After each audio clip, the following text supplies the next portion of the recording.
Hi everyone, and welcome to this week's Wallsend history story. This week's story is a little different to some of my more recent ones and will also probably be a little bit shorter than usual.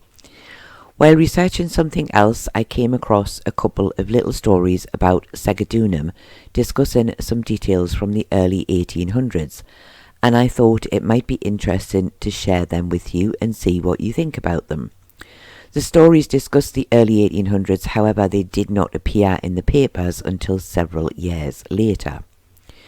Obviously, this is not a full history about Segedunum, it's just a few interesting little facts from a time before extensive research into the site had been done. I do hope one day to do a more in-depth story about the Romans of Wallsend, but it's quite a complicated story, so that might take me a little while to get done. Anyway, in 1848, a talk was given in Newcastle where the remains of the fort at Wallsend were discussed.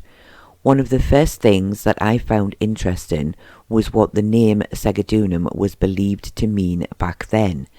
These days we tend to hear it as meaning strong fort, but back in 1848 it was said that Segedunum was from the Latin seges, meaning corn, and dunum, meaning hill, so they believed that it stood for corn hill. Of course, there are a few other options of what Segedunum could mean, but until this article I had never heard it described as meaning corn hill before. It was said that they believed the fort had a large store of corn, and they thought that Segedunum had been used as a chief place of imports and exports, so the name of Cornhill seemed to fit that quite well with the idea of them having this large corn store. And the talk in 1848 also went on to say that they believed the wall had ended at Cousin's house. Those given the talk at the time had been unsure where this was, but they had decided correctly that Cousin's house was what was then called Carville Hall. Of course, it would not be until many years later that they would discover that the wall actually ended at the river's edge, as the last part of it would be discovered in the early 1900s when the workers at Swan Hunters were busy building the sheds in which the Mauretania ship would be built. However, they did know that the area around Carville Chapel also had Roman remains underneath it, and if we look at maps from a slightly later time, such as the one on screen at the moment, we can see that they soon discovered that the wall ran to the entrance of the fort and didn't actually stop at the avenue which was where Carville Hall once stood.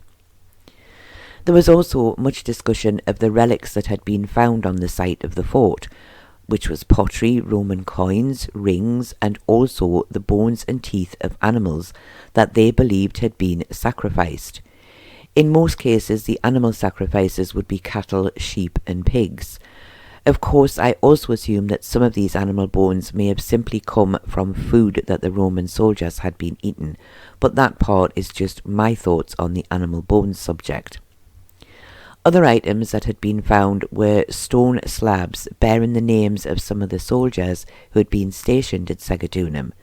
The 1848 talk mentioned an earlier book which had named several of the soldiers who had been at Segedunum, and they said the names had most likely come from the details on the stone slabs that had been found when they had been digging at the site. Also found in the ruins of the fort had been 2 Roman hand mills, which it was believed had been used by the soldiers to grind their corn. From the pictures I have seen of these, they are quite small, and I would imagine it would have taken them quite a lot of time and effort to grind a large quantity of corn. They may well have looked like the picture that you can see on screen at the moment, and I do have to admit that it still amazes me at just how clever the Romans actually were. They also went on to describe Segedunum as being the most beautiful spot for a Roman fort, surrounded by beautiful oak trees and with a vantage point to be able to look out over the river in both directions. It's quite hard to imagine the area today covered in oak trees, and sadly no photographs of such a view exist, so if only the Romans had invented cameras. We now come forward a little to 1884. This time an article appeared in one of the local papers discussing the building of the house that had once belonged to John Buddle of Wallsend Colliery. This house was known as Wallsend House, and Mr. Buddle would live there until his death in 1843. The house would later be lived in by the chemical manufacturer John Allen until he moved to the Red House on the Green in 1858, and the next person to live there was Andrew Leslie, the shipbuilder, until he moved out in around 1880. It was hoped to build housing on the site, and I believe the house was empty and due for demolition when sadly it was destroyed by a fire in around 1890.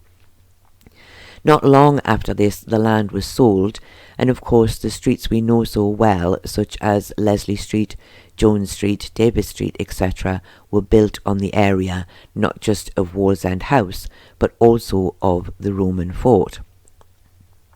However, going back to the original 1884 article, it stated that when the house and gardens were being built at the beginning of the 1800s, almost every spade that was turned produced many different Roman artefacts. Again, these were said to be pottery, coins, and animal bones. Having read both articles, I feel that they are both talking about the same time, as the items found seem to be the exact same things and from the same or similar areas around the fort. Of course, no photos are known to exist of John Buddle's house. However, I believe the map on screen at the moment shows the location, the building in the centre of the map with what appears to be gardens surrounding it, so it sort of gives us a clue as to where these bones and coins etc. had been found, and it also gives us a little clue as to where John Buddle lived and just how close his home was to both A Pit and B Pit. The 1884 article goes on to state that John Buddle had quite a collection of Roman items in his home that had been found during the building of the house, and I can't help but wonder what happened to them all after his death. I do know that he was very interested in the Roman times and especially the area where he lived. The article goes on to say that some 50 to 60 yards to the southwest of Mr. Buddle's house, whilst digging for clay, the foundations of many buildings had been found, and in some very deep trenches large numbers of human bones and some full skeletons had been found. It was believed at the time that this had been the burial place of the fort where the soldiers would have been buried. I have read other articles where they said they had found bones, but that they had apparently turned to dust on being exposed to the air. However, in this instance that clearly didn't happen, but sadly the article doesn't go on to say what happened to them after they were found, so I don't know if they were removed or reburied. So if anyone knows anything about this, do please let me know in the comments. I have to admit to always having been curious as to where the cemetery was at Segedunum. It is most likely that there would have been a village surrounding the fort, which I think is often called a victus. Artist impressions of Segedunum do show buildings outside of the fort walls, so there would have been a lot more than just soldiers who would have needed to be buried, so perhaps there was a larger Roman burial site in the area as well. There isn't really much more to say in this video. As said earlier, it really is just about those two articles that I found interesting and hoped that others would enjoy the details as well. And I do hope, like I say, that I will be able to cover a full story of Segedunum at a later date.